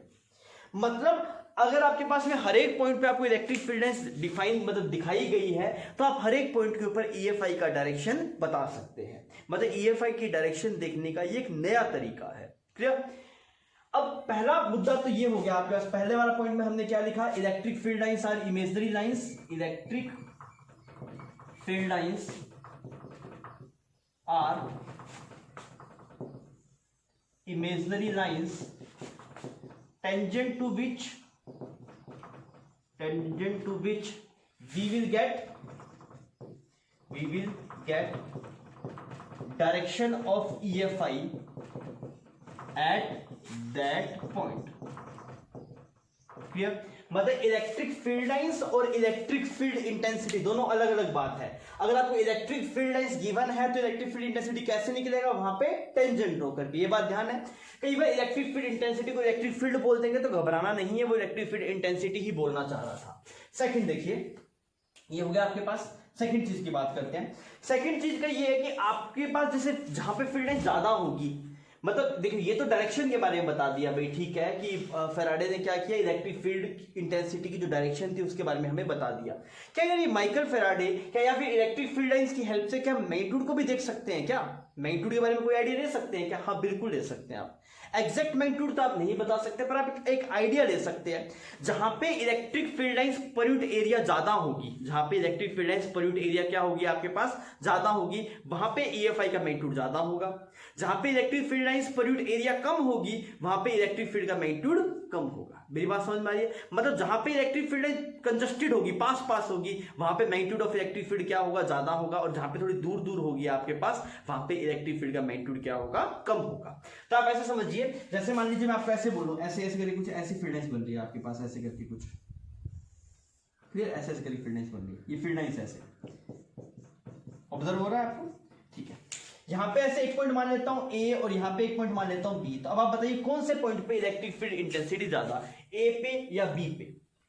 अब की बार आप देखिए इलेक्ट्रिक फील्ड लाइंस कहते हैं, आप मैग्नीट्यूड की बात कर रहे हैं और मैंने क्या बताया, electric field lines per unit area is directly proportional to magnitude of EFI at that point. तो आपको समझ में आ रहा है सर, यहाँ पे पर यूनिट एरिया में जो फील्ड लाइंस होगी उनका काउंट ज्यादा होगा, बिकॉज फील्ड लाइंस पास पास है, तो पर यूनिट एरिया से काउंट क्या होगा, ज्यादा होगा। मतलब यहाँ पे इलेक्ट्रिक फील्ड क्या होगा आपके पास, ज्यादा होगा, और यहाँ पे क्या होगा आपके पास, कम होगा। तो सेकंड इंपॉर्टेंट पॉइंट आ गया, that is EB here will be greater than EA। तो हमने इसके बारे में क्या थ्योरेटिकल पॉइंट लिखा, हमने लिखा electric field lines per unit area is directly proportional to magnitude of EFI. Is it clear? इसका मतलब आप ये बता सकते हैं सर यहाँ पे ज्यादा यहाँ पे कम, सर यहाँ पे एग्जैक्ट कितना, ये आप इलेक्ट्रिक फील्ड लाइंस के हेल्प से बता सकते नहीं है। मतलब आपको ब्रीफ आइडिया सा देगा, मतलब थोड़ी बहुत समझा देगा, अच्छा यहाँ पे इलेक्ट्रिक फील्ड ज्यादा है, फिर यहाँ पे कम है, यहाँ पे ज्यादा है, डायरेक्शन थोड़ी दिखा देगा, पर एक्यूरेट वैल्यू नहीं बताता है ना। सिर्फ आपको एक आइडिया देने के लिए इसका हम यूज करते हैं। इसको आप ऐसे ही बोल सकते हैं। कई बार सवाल क्या आता है, देख मान ले अगर तेरे पास, तो ठीक है उसको थोड़ी देर में चर्चा करते हैं, वो पहले तो चार्ज के लिए समझाना पड़ेगा। पहले आप इतना छाप लीजिए, फिर हम आइए इसकी और प्रॉपर्टीज के बारे में बात करते हुए आगे बढ़ते हैं। आइए, आपने अब तक दो प्रॉपर्टी देख ली, कौन कौन सी। पहली थी कि टेंजेंट ड्रॉ करने से इलेक्ट्रिक फील्ड लाइंस पे EFI का डायरेक्शन मिलता है। सेकंड आपने ये देखा कि electric field lines per unit area, जो इलेक्ट्रिक फील्ड लाइंस के परपेंडिकुलर जो एरिया होगा वो डायरेक्टली प्रोपोर्शनल, बस उससे जितनी फील्ड लाइंस पास हो रही होगी that is directly proportional to magnitude of EFI। मतलब अगर आपको मैग्नीट्यूड देखना होगा EFI का, तब आप देखिए कि कितनी field lines per unit area है, और अगर आपको डायरेक्शन देखना होगा तो आप टेंजेंट ड्रॉ कर दीजिए। अब हम चलते हैं थर्ड वन पे। आपने वो दो नोट कर लिया, थर्ड दिखते हैं। थर्ड क्या है, electric field lines can not intersect each other. मतलब कोई भी, जैसे हमारे दो इलेक्ट्रिक फील्ड लाइंस है, वो आपस में कभी एक दूसरे को इंटरसेक्ट नहीं कर सकती। ऐसा नहीं होगा आपके पास में कि वो दोनों आपस में इंटरसेक्ट कर लिया, ऐसा आपको देखने के लिए नहीं मिलेगा। ऐसा नहीं होगा कि ये एक फील्ड लाइंस थी ऐसे, यहाँ पे ऐसे फील्ड लाइन थी, ये आपस में ऐसे इंटरसेक्ट कर गया, तो ऐसा संभव नहीं है। कोई भी दो फील्ड लाइंस होगी कभी इंटरसेक्ट नहीं करेगी। इसका रीजन बता सकते हैं क्या? ऐसा आपने पढ़ा था ना 10वीं क्लास में भी, इसके बारे में थोड़ी चर्चा थी, पर वहां पे मैग्नेटिक फील्ड लाइंस थी, यहाँ पे इलेक्ट्रिक फील्ड लाइंस है। देख इसमें दिक्कत क्या है, अगर ये इंटरसेक्ट करेगी, मान जैसे ये फील्ड लाइन थी, ये फील्ड लाइन है, ये इलेक्ट्रिक फील्ड इंटेंसिटी नहीं है, ये इलेक्ट्रिक फील्ड लाइंस है। तो अब आपके पास देखिए, अगर यहाँ पे इंटरसेक्ट किया तो इस लाइन के हिसाब से तो EFI इधर होना चाहिए। बहुत बढ़िया, क्यों? क्योंकि टेंजेंट ड्रॉ करने से EFI का डायरेक्शन मिलता है। और अगर आप इसके हिसाब से देखेंगे तो यहाँ पे EFI इधर होना चाहिए। मेरी बात समझ में आ रही है? पर ऐसा तो संभव नहीं है भाई। इलेक्ट्रिक फील्ड लाइंस पे टेंजेंट ड्रॉ करने से आपको नेट EFI का डायरेक्शन मिलता है, तो नेट EFI या तो इधर होगा या फिर इधर होगा, दोनों डायरेक्शन में थोड़ी हो सकता है आपके पास। नेट EFI की मतलब टेंजेंट ड्रॉ करने से नेट EFI मिलता है, नेट EFI की दो डायरेक्शन थोड़ी हो सकती है। मेरी बात समझ में आ रही है? तो ये क्योंकि अगर ऐसा होता है तो एक ही पॉइंट पे दो नेट EFI की डायरेक्शन आ जाएगी, जो कि संभव नहीं है। इस वजह से कभी भी आपके पास में इलेक्ट्रिक फील्ड लाइंस है वो कभी इंटरसेक्ट करती नहीं है। क्लियर है ये पॉइंट? ठीक है। अब देखिए मेन बातें सिर्फ इतनी थी, ये तीन मुद्दे आपके पास से बेसिक थे। कौन कौन से? डायरेक्शन का, मैग्नीट्यूड के लिए क्या करना है, और वही वो दो ही बात बेसिक थी। ये भी तो उससे ड्राइव हुआ ना, उन दोनों से, क्योंकि आपको पता है पहले के हिसाब से जो पहली बात थी उसके हिसाब से टेंजेंट ड्रॉ करने से EFI मिलेगा नेट, यहाँ पे दो मिल रहे हैं, वो संभव नहीं है। तो ये भी ड्राइव दी प्रॉपर्टी हुई है आपके पास में उसकी। तो स्टार्टिंग वाली दो बेसिक थी, उसके बाद में सब उसके रिजल्ट दिख रहे हैं। अब देखना भाई साहब, इन दो प्रॉपर्टी का, स्टार्टिंग में दो प्रॉपर्टी का क्या खूबसूरती से यूज करके उस बंदे ने क्या फिजिक्स के अंदर उसको यूज किया, मैं आपको दिखाता हूं। देखिए अब आपको ऐसे बोला जाए, ये दो चीजें थी आपके पास में, जो सबसे पहली दो प्रॉपर्टी थी, उसके हिसाब से आप ये बताइए प्लस क्यू चार्ज की वजह से EF जो इलेक्ट्रिक फील्ड लाइंस होगी वो कैसी बनेगी। उन दो प्रॉपर्टीज का यूज करके आप ये बताइए कि इलेक्ट्रिक फील्ड लाइंस जो बनेगी एक प्लस क्यू चार्ज के लिए वो कैसी बनेगी। तो हम क्या बोलेंगे, हमें पता है यहाँ पे EFI किस तरफ है, इस Q की वजह से यहाँ पे EFI बता सकता है, इधर होगा टेंजेंट डायरेक्शन में, यहाँ पे भी इधर होगा, यहाँ पे अगर देखिएगा तो इधर होगा। मतलब रेडियल आउटवर्ड डायरेक्शन में आपके पास में इलेक्ट्रिक फील्ड लाइंस, रेडियली जो आपका रेडियल डायरेक्शन है वो डायरेक्शन आपके पास में EFI की, तो इसकी इलेक्ट्रिक फील्ड लाइंस कैसी बनेगी, ऐसी बनेगी, ऐसे ऐसे।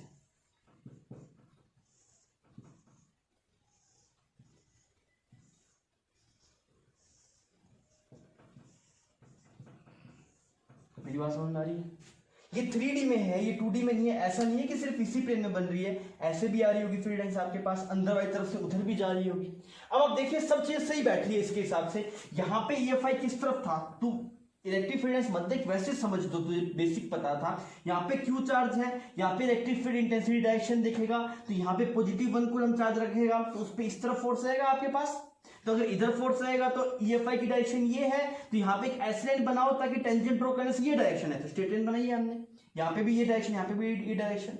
यहाँ पे देख, यहाँ पे EFI पहले कूलम्ब लॉ से चेक कर ले, या फिर जैसे हम पहले इलेक्ट्रिक फील्ड इंटेंसिटी निकालते थे वैसे पहले चेक कर लेते हैं। तो यहाँ पे देखेंगे तो इस तरफ आना चाहिए इलेक्ट्रिक फील्ड इंटेंसिटी, और इस लाइन को हमने ऐसे ही ड्रॉ किया ताकि हमारा जवाब इस लाइन से और वो से मैच करे, दोनों से, लाइन वाले कंसेप्ट से और जो EFI निकालने का बेसिक तरीका था उन दोनों से मैच करे, तो ऐसी फील्ड लाइन बन रही है। आप चेक कर लीजिए किसी पॉइंट पे, क्लियर। फिर आप ये देखिए, मैं आपसे ये पूछूं कि यहाँ पे एक पॉइंट बना देता हूं, यहाँ पे एक पॉइंट है A, यहाँ पे एक पॉइंट है B, यहाँ पे एक पॉइंट है A, यहाँ पे एक पॉइंट है B। कहाँ पे EFI ज्यादा, पहले जो बेसिक कंसेप्ट था उससे देखते हैं। यहाँ पे A वाले पॉइंट की डिस्टेंस कम है चार्ज से, तो EFI का फॉर्मूला KQ/r², तो यहाँ पे R कम है तो यहाँ पे EFI ज्यादा है, और B पे EFI क्या है, कम। तो मैंने बोला EA is greater than EB। ये हमने कैसे किया, बेसिक से किया। कैसे किया हमने, बेसिक जो हमारे पास था EFI निकालने का तरीका। अब अगर आप इलेक्ट्रिक फील्ड लाइन वाले कंसेप्ट से देखेंगे तब भी यही बात आ रही है। देख यहाँ पे अगर तू देख रहा होगा, ये इस वाले रीजन में जो पर यूनिट एरिया में जो फील्ड लाइंस है वो ज्यादा है, यहाँ पे देख रहा होगा तो पर यूनिट एरिया में जो फील्ड लाइंस है वो कम है। क्यों, यहाँ पे देख जितनी नंबर ऑफ फील्ड लाइंस निकल रही है वो कितने एरिया में है, 4π, ये छोटे वाला RA²। यहाँ पे जितनी फील्ड लाइंस निकल रही है वो है 4πRB²। तो पर यूनिट एरिया कहाँ पे फील्ड लाइन ज्यादा हुई, यहाँ पे हुई। ये सीधी बात समझ, यहाँ पे फील्ड लाइंस की भीड़ ज्यादा है, यहाँ पे भीड़ कम है। मेरी बात समझ में आ रही है? तो वहां से भी समझ में आ रहा है, आप बेसिक से भी समझ सकते हैं, और आप ऐसे पूछ सकते हैं भी EA is greater than EB, किसकी हेल्प से, फील्ड लाइंस की हेल्प से, फील्ड लाइंस की हेल्प से। तो आप दोनों मुद्दों से बात समझेंगे तो आपको एक ही चीज दिखाई देगी, क्लियर। तो हमें समझ में आ गया कि फील्ड लाइंस पॉजिटिव चार्ज से निकलती है, फील्ड लाइंस पॉजिटिव चार्ज से निकलती है। तो हमने बोला फील्ड लाइंस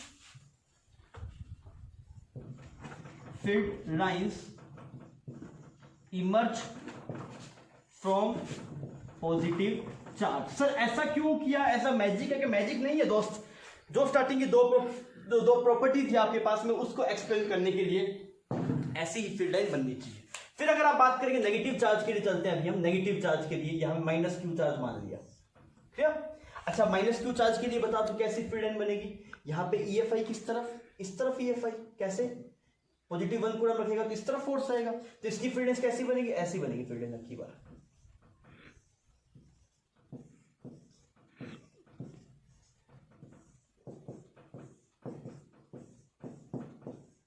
सही है ना, क्योंकि यहाँ पे जो EFI होगा वो इस तरफ होगा, टेंजेंट ड्रॉ करने पे भी यही आ रहा है। तो आप देखते हैं भी जो बेसिक से जो हमें पता था और फील्ड लाइन वाले कंसेप्ट से दोनों से ये चीज मैच कर रही है। तो उस बंदे ने क्या किया, माइकल फैराडे ने उन दो चीजों को बेसिक उठाते हुए इसके लिए भी बनाया और नेगेटिव के लिए बनाया, जो मैंने आपको अभी बना के दिखाया है, क्लियर। तो यहाँ पे बताइए नेगेटिव चार्ज से फील्ड लाइन निकल रही है कि टर्मिनेट हो रही है, टर्मिनेट हो रही है, और पॉजिटिव चार्ज से फील्ड लाइन क्या हो रही है, निकल रही है। तो हमने क्या लिखा, field lines emerge from positive charge and terminate at negative charge, clear. उस बंदे की खासियत मुझे क्या लगती है, उस बंदे ने एक नया कंसेप्ट सोचा, एक नया तरीका सोचा। जैसे भाषा नहीं होती अलग अलग भाषा, जैसे एक हिंदी भाषा है, किसी बंदे ने एक नई भाषा बनाई, वैसे जैसे हिंदी में मैं बोलता हूँ मैं, तो मैं का उसने कोई नया वर्ड बनाया होगा, बुक का कोई मतलब किताब का कोई नया वर्ड बनाया होगा, तो उसने पूरी नई भाषा बना दी। वैसे भाई साहब माइकल फैराडे ने एक नई दुनिया बना दी। उसने क्या करा, उसने बोला इलेक्ट्रिक फील्ड इंटेंसिटी वगैरह देखने के लिए आप वैल्यू मत निकालिए, आप सिर्फ लाइनें बनाइए, वहीं से समझ में आ जाएगा, अच्छा यहाँ पे ज्यादा यहाँ पे कम। तो ये उसकी नई दुनिया है। तो उसने ये नई दुनिया सोची, फिर बनाई और उसके हिसाब से सब चीजों को शो किया, तो वो अपने आप में बेहतरीन था, क्लियर। तो हमने बोला field lines emerge from positive charge and terminate at negative charge. यहां पे हमने थर्ड प्रॉपर्टी थी कि दो फील्ड लाइंस कभी आपस में इंटरसेक्ट कर सकती नहीं है। ठीक है, आप इसको नोट कर लीजिए, फिर हम आगे वाली साइड में चलते हैं और कुछ और चर्चा करते हैं इलेक्ट्रिक फील्ड लाइंस के ऊपर। तो ये हमने फील्ड लाइन सही बनाई थी, तो मैं इसको वापस दिखा देता हूँ। पॉजिटिव चार्ज से फील्ड लाइंस निकल रही है और नेगेटिव चार्ज पे आके खत्म हो रही है। अब लोगों का सवाल, सर ये जाएगी तो कहाँ जाएगी? इन्फिनिटी पे चली जाएगी। सर ये कहाँ से आ रही है, ये कहाँ से निकल के आ रही है, कौन इसको प्रोड्यूस कर रहा है? वैसे इमेजनरी लाइन है, ऐसा एक्चुअली में चार्ज को लाइन ने प्रोड्यूस करा है, ऐसा नहीं है कुछ भी। ये एक इमेजनरी कंसेप्ट है, बस समझाने के लिए हमने इसको बना दिया है। ये इमेजनरी लाइन से ऐसा नहीं होता, चार्ज से कोई लाइनें निकलती है, ऐसा नहीं होता। क्लियर। तो यहां से इसको हम बोलते हैं सर ये यहां से निकली और इन्फिनिटी पे जाके टर्मिनेट हो जाएगी। ये कहां पे बोलते हैं? इन्फिनिटी शुरू हुई, नेगेटिव पे आके टर्मिनेट होगी। ये दोनों अपने आप में आइसोलेटेड थे, बस सिर्फ यहाँ पे प्लस क्यू रखा हुआ था, यहाँ पे माइनस क्यू रखा हुआ था। और आप देखिए, अगर मान लीजिए एक प्लस क्यू भी हो और एक आपके पास माइनस क्यू भी हो, दोनों हो आपके पास, एक साथ रखा जाए सेटअप में, ये भी आइसोलेटेड थे दोनों ना। तो ये समझ में आ रहा है, ये पॉजिटिव से निकल रहा है, इन्फिनिटी पे खत्म हो रहा है, ये इन्फिनिटी से निकल रहा है, पॉजिटिव पे खत्म हो रहा है। अब इस वाले केस में कैसी फील्ड लाइंस बनती है? इसकी फील्ड लाइंस ऐसी बनती है, पॉजिटिव से निकलेगी, नेगेटिव पे टर्मिनेट होगी। क्लियर। यहाँ पे ऐसे पॉजिटिव से निकलेगी, नेगेटिव पे टर्मिनेट होगी, ऐसे ऐसे यहाँ पे निकल रही है, ऐसे। ठीक है, यहाँ पे ऐसे जा रही है, ऐसे ऐसे आ रही है, ऐसे घूम के, कुछ कुछ लाइंस ऐसे जा रही होगी, वो बहुत दूर से घूम के इन्फिनिटी आ रही होगी, ऐसे। यहाँ पे ऐसे नेगेटिव में आ रही है। मेरी बात समझ में आ रही है? पॉजिटिव से निकली और नेगेटिव में आपके पास आ रही है। अब इसका मतलब क्या है? अगर फील्ड लाइंस गिवन है, यहाँ पे अगर आप EFI चेक करेंगे तो इस तरफ दिखाई दे रहा है ना। EFI किस तरफ दिखाई दे रहा है? इस तरफ। कैसे दिखाई दे रहा है? से इलेक्ट्रिक फील्ड लाइंस पता है, इलेक्ट्रिक फील्ड लाइन पे आप टेंजेंट ड्रॉ करेंगे तो EFI का डायरेक्शन आ गया, तो आ गया। तो वैसे भी चेक कर ले मैथमेटिकली, यहाँ पे चेक कर ले भले। ये पॉजिटिव है तो ये इधर रिपेल करेगा, ये इधर अट्रैक्ट करेगा, दैट इसी तरफ आएगा। मेरी बात समझ में आ रही है? तो जिस बंदे ने इलेक्ट्रिक फील्ड लाइंस बनाई ना, उसे बहुत सोच समझ के बनाई कि हर एक पॉइंट पे EFI की डायरेक्शन जैसी गणित से कैलकुलेट करके आती है वैसी ही मैं शो करूं तो ऐसी फील्ड लाइन बनती है। तो यहां से क्या हुआ, जितनी फील्ड लाइन निकलेगी, सुनना मेरी बात से ढंग से, पॉजिटिव क्यू चार्ज से जितनी फील्ड लाइन निकलेगी उतनी सारी की सारी इस पे आके टर्मिनेट हो जाएगी। अगर मान लो मैं ऐसे बोलूं इससे कुछ 100 फील्ड लाइंस निकली तो यहाँ पे भी कितनी टर्मिनेट होगी? 100 टर्मिनेट होगी। ये वाली फील्ड लाइन क्या टर्मिनेट होगी? ऐसे घूम के आएगी, ऐसे इन्फिनिटी से थोड़ा दूर से घूम के आएगी, ये थोड़ा और दूर से घूम के आएगी, ये वाली इन्फिनिटी से घूम के आएगी, ऐसे इसके पास आके टर्मिनेट होगी। क्लियर। अब देखिए यहाँ पे भीड़ ज्यादा है फील्ड लाइंस की, मतलब यहाँ पे EFI ज्यादा होगा। यहाँ पे अगर आप देख रहे हैं तो यहाँ पे भीड़ कम है, तो यहाँ पे EFI क्या होगा? कम होगा। क्लियर। अब एक मेरी बात सुनना, कई बार ऐसा सवाल आ जाता है आपको सवाल में क्या शो करता है? ऐसे बोलता है कि Q1 चार्ज से आपके पास 5 फील्ड लाइंस निकल रही है, 1 2 3 4 5 फील्ड लाइंस, 5 लाइंस निकल रही है। क्लियर। और Q2 चार्ज से आपके पास कितनी लाइंस निकल रही है? ऐसे कुछ 10 मान लो, 1 2 3 4 5 6 7 1 2 3 4 5 6 7 8 9 और 10, इसे कितनी लाइंस निकल रही है? 10 लाइंस निकल रही है। तो आपसे पूछ रहे थे बताओ दोनों का रेशो क्या होगा चार्जेस का। आप फील्ड लाइंस की भीड़ देख के एग्जैक्ट वैल्यू नहीं बता सकते, पर आप ये बता सकते हैं कि मान लो जैसे इस Q1 चार्ज से 5 लाइन निकल रही है और Q2 से 10 लाइन निकल रही है, तो पहले तो ये बताओ अगर दोनों से निकल ही रही है तो दोनों कैसे कैसे चार्ज? Q1 कैसा चार्ज? पॉजिटिव। और अगर Q2 से भी निकल रही है दोस्त तो Q2 भी कैसा चार्ज तेरे पास? Positive charge. Because field lines किससे निकलती है? पॉजिटिव चार्ज से निकलती है। क्लियर। और अगर आप रेशो की बात करेंगे तो आप ऐसे बोल सकते हैं कि अगर Q1 से 5 लाइन निकल रही है और Q2 से 10 लाइन्स निकल रही है, मतलब जस्ट इसका डबल है, मतलब Q2 का जो चार्ज होगा Q2 that will be twice of Q1, ऐसा बोला जा सकता है। ये बात आप ध्यान रखिएगा।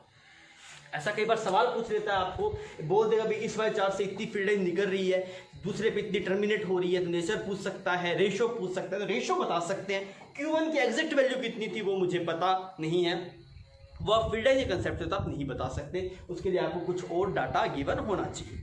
सिमिलरली मान लीजिए अगर आप दो प्लस क्यू की वजह से अगर आप फील्ड लाइंस देखना चाहते हैं, सर एक प्लस, दोनों प्लस क्यू चार्ज की वजह से कैसा बनेगा, तो आप बना सकते हैं कि दोनों प्लस क्यू चार्ज का, एक प्लस क्यू और एक यहाँ पे प्लस क्यू। देखिए उतना आसान नहीं है, आपको थोड़ा आइडिया तो होना ही चाहिए। तो अभी हम यहाँ पे प्लस क्यू, दोनों प्लस क्यू चार्ज की वजह से इलेक्ट्रिक फील्ड लाइंस बनाना चाहते हैं। तो मेरे हिसाब से जितना कंसेप्ट मैंने सिखाया है उससे आप एक बार ट्राई कर लेना इसको ना, आप ट्राई कीजिए। जब नेक्स्ट वीडियो स्टार्ट होगा, नेक्स्ट लेक्चर जब आएगा तो स्टार्टिंग में हम उसे डिस्कस करेंगे। एक तो ये होमवर्क हो गया ना आपके पास कि दोनों चार्ज प्लस हो तब आप फील्ड लाइन बनाइए सेटअप की। फिर एक सवाल और कीजिएगा आप, एक बार यहाँ पे लिखिए प्लस 2q, फिर यहाँ पे रखिएगा -2, इन दोनों की वजह से फील्ड लाइन बनाइएगा। एक सवाल तो ये हो गया आपके पास होमवर्क के अंदर, एक सवाल ये वाला भी हो गया आपके पास, इसकी फील्ड लाइन आपको ड्रॉ करनी है। ठीक है, यहाँ पे हम लेक्चर 5 को खत्म करते हैं। नेक्स्ट टाइम मिलेंगे लेक्चर 6 तक। उससे पहले जो भी आपको होमवर्क दिया गया है आप होमवर्क से ढंग से कर लीजिएगा, नोट्स से ढंग से पढ़ लीजिएगा। ठीक है, मिलते हैं नेक्स्ट लेक्चर में, तब तक के लिए थैंक यू, जय हिंद।